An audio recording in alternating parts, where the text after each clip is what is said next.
All right, Richard Solomon. We were with Brian Walker, Naval Institute Press. You know why I like the Navy? I went to Admiral Farragut Academy, so I lived in Admiral Samuel Francis DuPont Hall for a long time, so my blood is with the Navy. Well, you have my envy. So there you go. Tell me about all the great books that you're on display this year at Book Expo 2015. Okay, wonderful. These books represent the books that we published in the fall of 2014, and the books that we're publishing this spring. Okay. And among the more popular ones that we published this past fall is this book, Accidental Admiral. Sailor takes command at NATO. It's a 4-star admiral, James Stavridis, just recently retired, and he took a job now. He's the dean at the Fletcher School of Diplomacy and Law up at Tufts University. A second book of strong interest, and it kind of is a look back. It's just a handful of bullets.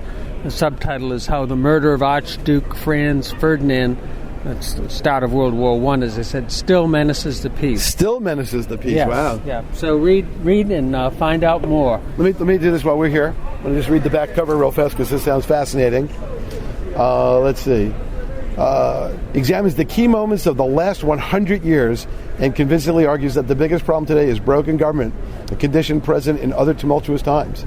So, and that's from a quote from Susan Eisenhower, whose dad was President Eisenhower. Wow. So, wow, okay. And that's a military man right there. Okay, so what else are we looking at? This is a brand new one, just came out in the spring. It's Baltimore Sabotage Cell. That's always a good catchword.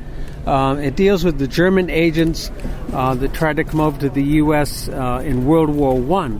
World War I, wow. Correct. So these were not U-boats. These were the grandfathers of U-boats. Well, it's the original U-boat fleet, the Deutschland, that worked against the United States in World War I after we got into the war, which was 1917, I believe.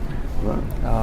If I can, the Baltimore Sabotage Cell deals with the long-forgotten episodes of World War I history. Sheds new light on the extent of sabotage operations carried out by German agents with the support of American citizens. Wow, on U.S. soil? Wow, I got to read that. I would guess that might be Germans of American citizens of German extraction. Yeah. Moving way down the end, this is a very fascinating. Just won an award, the Fighting for the Great War at Sea by Norman Friedman. He's a local boy, New York, Manhattan boy. And he's a very well-known author in books dealing with this sort. These are other imported books. Nelson's Victory.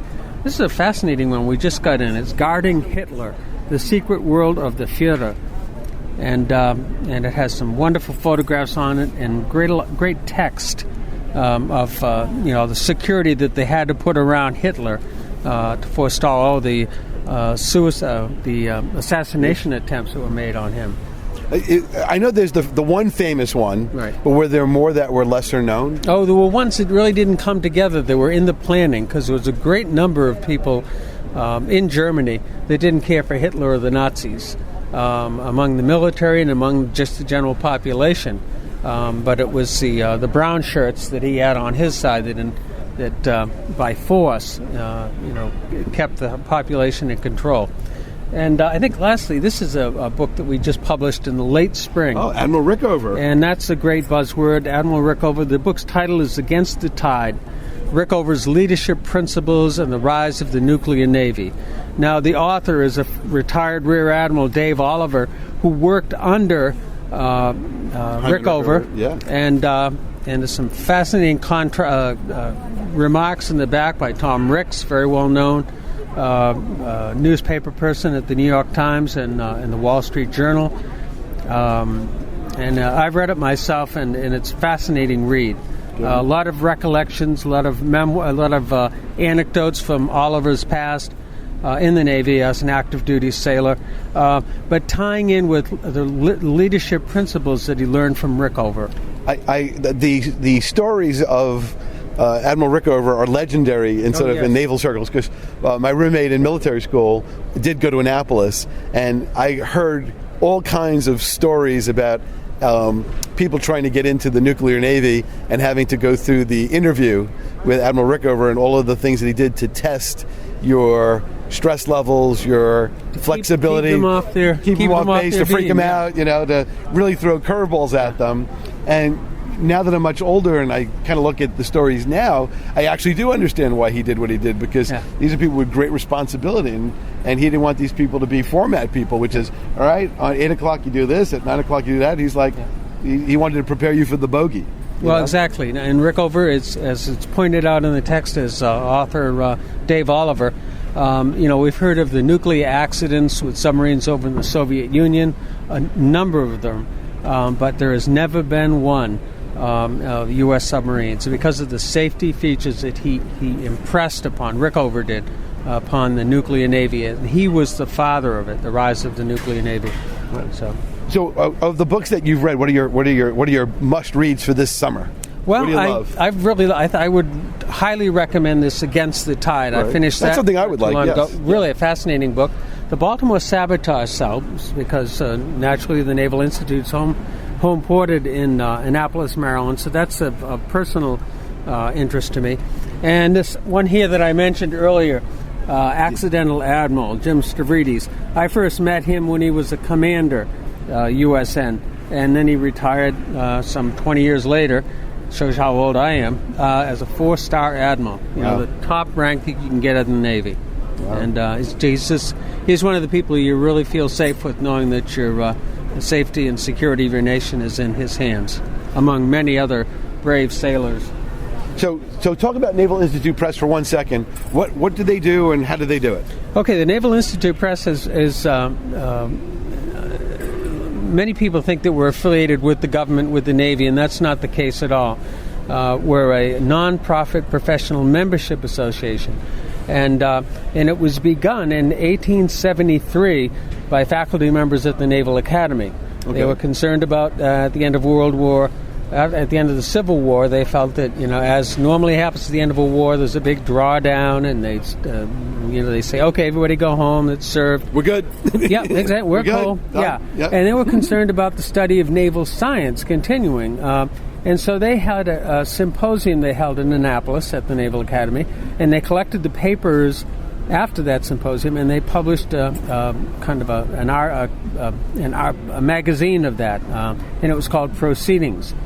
Now, Proceedings... I've heard that, yes. Right, I've seen that, yes. Continues to this day to be the monthly publication, periodical, of the U.S. Naval Institute. In 1898 was the start of the Naval Institute Press, the book part of it. And initially we started publishing mostly textbooks for the Naval Academy, but over time we started to broaden, and we started to publish more historical types of books. And then we hit a kind of a winning lotto ticket in the late 1980s. The Naval Institute happened to be the first publisher of Tom Clancy. We published Hunt for Red October, and that really, at that time I was working for a publisher in New York, and I was looking at, reading stories, and I was saying, what is this little backwater press in Annapolis got a #1 New York Times bestseller? And movie. And movie, too, yeah.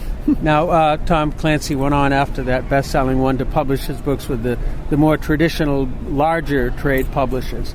But, since that time, we publish anywhere from 80 to 100 books a year, many of our own books from U.S. authors. We have a number of imports, some of which I've mentioned in this conversation with Richard Solomon. And we continue to try to do our best to support, the study of naval science, as was the initial mission statement of the founders of the Naval Institute. Is there a website that people can visit? Yeah, please. You can either go to www.usni.org. That's the U.S. Naval Institute. Okay. Or you can go directly, if you're just interested in the books side of it, it's the www.nip.org. Okay, which is Naval Institute Press. Yes. All right. Now, if people actually typed in navalinstitutepress.org, would they get that too? You'd get, as a search, it may come up, but chances are there might be some other distractions in there. But NIP.org is the best. All right, so thank you for a great interview. Thank you, That's Richard. Brian Walker. He's the special sales manager, and he's from Maryland. How's the crabs? Oh, they're not quite in season yet. But I always go to Phillips. I love Phillips at the Yep. harbor. All right, thanks again. We'll be right back.